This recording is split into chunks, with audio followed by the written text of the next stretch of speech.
Good morning, everyone, and welcome to today's Corporate Training Options Leadership Webinar. Today, our topic is leading virtual teams.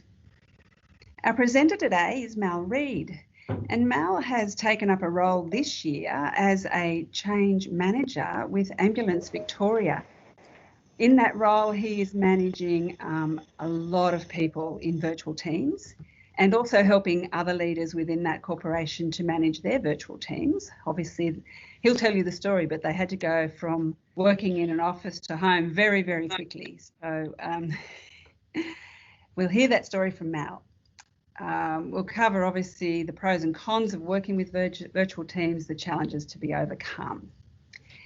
Please feel free to ask questions in the chat. We're very happy to answer the questions at the end of the webinar.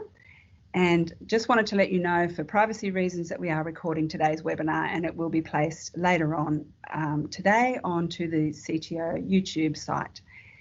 So thank you for your time and joining us, and I'm handing over now to Reid. Thanks, Mal. Hi everyone, thanks for joining. I hope we get something out of today. Rosie and I have been talking about this for a little while, and I thought what I would do is possibly just talk a little bit about some of my experience, and then I've got some tips and tricks as to how we manage leading in this new world that we live in. And over the last few years, we've seen like a total transformation of how we operate, particularly in Australia. So I was a business consultant on the Gold Coast. That's how I met Rosie all those years ago. I think in the early 2000s, and I got a role in London, and I moved over to London, going from an individual consultant role, moving into London. And I worked for a software company, and I got this role, and I kind of landed, and they said, righto, what we'd like you to do is to take over our training department. And I said, okay, great. So how many's in my department? And they said, oh, you're it. And so I was able to start building up a team from there. And as I started building up a team, I discovered that the company didn't really require a lot of people in the training department in the UK, but they were all over the world. And so part of my role was to build a team, which was a global team, in all the various regions around the world. We had someone in Asia, someone in North America, someone in Australia, and that was probably the beginning of my journey on how to manage teams that were not in the same room as you. And so over the pursuing 10 years, I suppose I worked in maybe 30 to 35 countries, training in various different aspects, always in business transformation, using technology as the leader of transforming organizations. And so after 10 years, I ended up coming back home, and I had a number of different roles at Westpac and a couple of places in Melbourne. And I also picked up a couple of roles in leadership training. And so it's interesting now that I'm back in Australia, and it almost felt like, this was 4 years ago, it almost felt like I was stepping back in time, because the culture of Australians is, unless you're actually in the same room as one another, it's really difficult to do business with one another. Well, the world's changed. We've become closer as far as technology has been able to give us a platform to become closer. And those that are utilising these platforms are the ones that are actually just moving forward. The ones that are not taking up these platforms are the ones that are just falling behind. So I find myself in a role with an organisation called Ambulance Victoria, and I'm sure you've seen a few of the programs on TV just recently. And my role, as I joined in January, was change manager. And they asked me if I could help them roll out Teams. And when I arrived, there was more than just Teams to be rolled out. There was Office 365, there was Windows 10, there was something like 7 different applications to roll out. And I kind of said, okay, well, this is going to be interesting. What's the starting point? and they said, well, we've never had a chat facility at AV before. Right. And so now we're moving from everyone emailing each other or meeting in rooms as the primary way of communicating to all of these other platforms. Yes. Oh, including WebEx. Okay. So so I put together this amazing plan. You can imagine, right? Reid, you know, bringing all his experience, saying, oh, you know, been overseas, got all this stuff, put my plan together, was really, you know, pat myself on the back, handed it over about 6 weeks later, which takes us up to about the third week in February. And I went on holidays and I came back a week and a half later. And when I arrived back, I had the CIO, the program director, and the program manager standing at my desk. And I hadn't even arrived yet. And I said, what's going on? And they said, oh, you know that plan you did last week? I said, yeah, it's really good, Mal. The exec really like it. I said, okay, great. What's up? And they said, you know, there's always an and after that, right? Well, you know, it was a 6-month plan. It was to roll everything out before June 30. Can you start now? I said, yeah, I can start now. I said, well, actually, we kind of need you to work with the executive team because as of today, they can't be in the same room together because of COVID. And I said, giddy up, let's go. So it was. It has been an amazing journey. I think Rosie just mentioned it. So within 48 hours, we had the team, the executive team, who many of which had never used any of these conference calls other than dialing in with a telephone that their PA or EA had organised for them. And within 2 days, we started planning for how we were going to get people to work from home. And so we're sitting in this meeting, and there was a phone call that said, guys, there's a problem. I said, what's the problem? People are standing up and they're walking out the door with their laptops, with their desktops, with their stacks, with their chairs, with their keyboards, and they're loading up their cars and they're going home. And I said, well, planning over, guys, how are we going to make it work? And so since then, we've rolled out Teams, we've rolled out WebEx, and my role has been an absolute amazing experience. So what I thought I would do today is give you a number of things that I've learned over this last probably 10 years. But as we've moved into this new world, and we really are living in a new world, I live in Melbourne. We haven't left the house socially for months and months and months, and we don't really see the end coming. We have deployed 7,100 people across the organisation and enabled them to work from home. We have a mobile workforce, and we have right across the state. We have 220 branches across the state, and it's absolutely essential that people are able to be A, mobile, B, connected, and C, enabled to be able to carry on work productively as if they were actually in the same room or at a desk next to each other. So, so I've just prepared a couple of slides, and I'll share that with you now.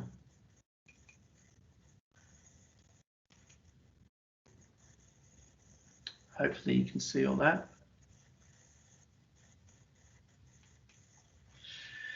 So when thinking about leading a virtual team, and I kind of been reflecting, it's been quite good. It's one of the topics that I love. It's something that I've been doing for a long time. And I find myself in a coaching role at the moment with team leaders and people that are out in branches, people that are, you know, leading the emergency services out in various branches. And we're talking about Swan Hill and Bairnsdale and, you know, these Anglesey on the Great Ocean Road. And they've got their teams, and they've got, you know, up to 70 or 90 people within their teams. And they can't go to the office unless they're actually, you know, working as emergency services. Within Ambulance Victoria, there's about 2,500 people that are corporate, And so those corporate offices, and there's 7 of them around the state, haven't been personally attended since the 19th of March. So all of a sudden, these people, 80% of which had never worked outside the office before because it's a government department, were all of a sudden thrown into working virtually using Teams and WebEx and other platforms. So the 3 things that I thought I'd share with you when it comes to leading virtually. The first one is that leadership starts with you. And what does that mean? So quite often I hear, and the workforce that I'm working with right now in a government department, a lot of the managers are managers because they've been there for a long time, not because of their leadership skills. And the way that they've had to operate, or they've always operated, is they've got people in the room, they call them into the office, they give them instructions, they do the instructions, and that's pretty much how they manage. And leadership is very, very different. And the way that if you want your team to follow you, you've got to start demonstrating those behaviours. And so what are those behaviours? And I think the biggest thing that I've learned, and I'm an ex-Genner, 52 years of age, I didn't grow up with this technology. For me, this is very new technology. And, there's been periods in my career where I've said, oh, you know what, I'm better face-to-face. I don't need to learn how to use the technology for e-learning or for any of the other platforms that are around, because I kind of just get by on, being able to be face-to-face. All of a sudden, that just doesn't cut it anymore. So I think the biggest thing that I could say to leaders at this point in time, in this point in history, is roll up your sleeves and understand and get to know and become a master of the technology. If you want to be able to collaborate, you want your team to collaborate, you want them to continue to be productive, then you've got to become a master of these things.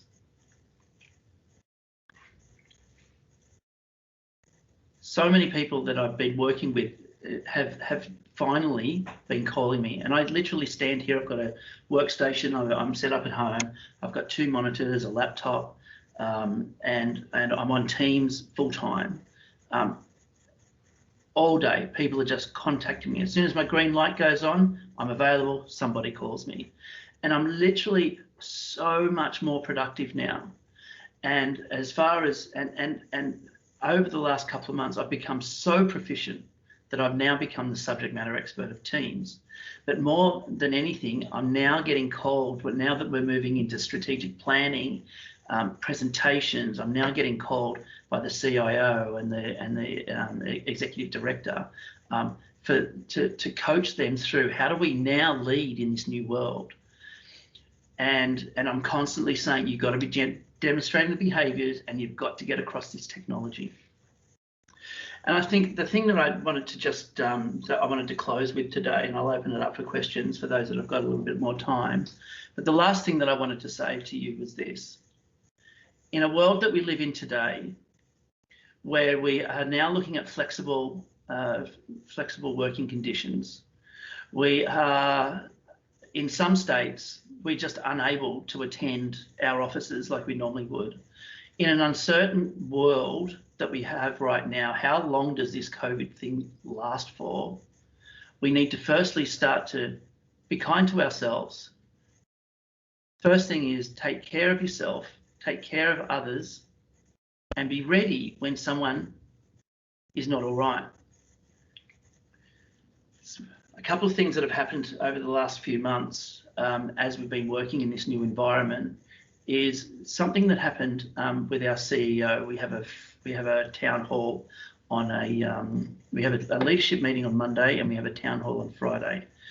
And about 6 weeks ago, the CIO stopped the meeting. We opened up the meeting, and there's about 20 people on this call, mostly white, middle-aged Australian men.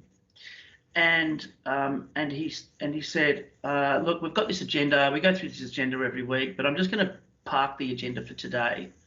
And what I'd like to do today is I'd like to just talk about how we're going in this new world that we're working in. How are we actually really going? And he said, and I'm going to start. And so he talked about how, you know, he was really missing the interaction with people, that he was struggling with the technology and trying to get to know the technology as a CIO. And he was talking about some real emotional places where he was. And that kicked off a conversation that I never thought I'd be a part of. It was 45 minutes of going around the horn and everyone talking about how their kids and how they turned up, how they become school teachers, and how their partners were either paramedics or working in schools, and they were essential workers, and you know, having space to be able to think, and that was really difficult, and getting under each other's nerves. And then there was others that lived on their own. The one last thing that I want to leave you with today is get ready, be open, and just make sure that you really are equipped with that EQ, if you like, with that ability to, when someone says, hey, I'm not okay, what do you do next? And if you don't know, then within CTO, we've got partners, we've got programs that we can advise you to go to. And I think, you know, just knowing Rosie and knowing the team that's right across Australia with all the different subjects and topics that they're taking, we're able to really help and manage your teams with the training solutions that you require. And if there's any questions about any of that, I'm going to be here for a little while you ask any questions. So thanks. Thanks, Mal. That was a really awesome presentation and very enlightening. I've got a question for you. The most difficult question you've ever heard from a team member working remotely. Have you got an example you could give us of something that was difficult for you to deal with? I think it's not really about a question of people who are being difficult. I think it's a new world. Yeah. And it really takes a lot of patience and a lot of kindness and a lot of nurturing. And when people, and I'm dealing with this every day. Every day someone rings up and is losing their stuff. And they're just, you know, and whatever that's coming out of their mouth has got nothing to do with nothing to do with me. It's all got to do with I'm in a situation that I'm not comfortable with, and I need help, and I need support, and I need someone to be patient with me as I move into this new world, because I'm uncomfortable and I'm not feeling secure. Okay. Well, thank you very much for that. I am going to check the chat, see if we've got any more questions. We don't at the moment. If anyone who's with us today would like to ask a question, please feel free to turn on your microphone and ask a question of Mal. We will be online for a few more minutes, and we'll keep the microphone open for you. But to finish up today, thank you very much, Mal. Really appreciate your presentation and your insights into managing virtual teams. For those of you who may be interested in further training in this area, we do have a Leading Virtual Teams course, and I will get one of our team members to drop that in the chat for you there. That will give you more information on the course if you are interested for yourself and your team. And I'd like to finish up today by saying thanks again, Mal, and thank you everyone for joining us. And bye for now. All right. Thanks a lot.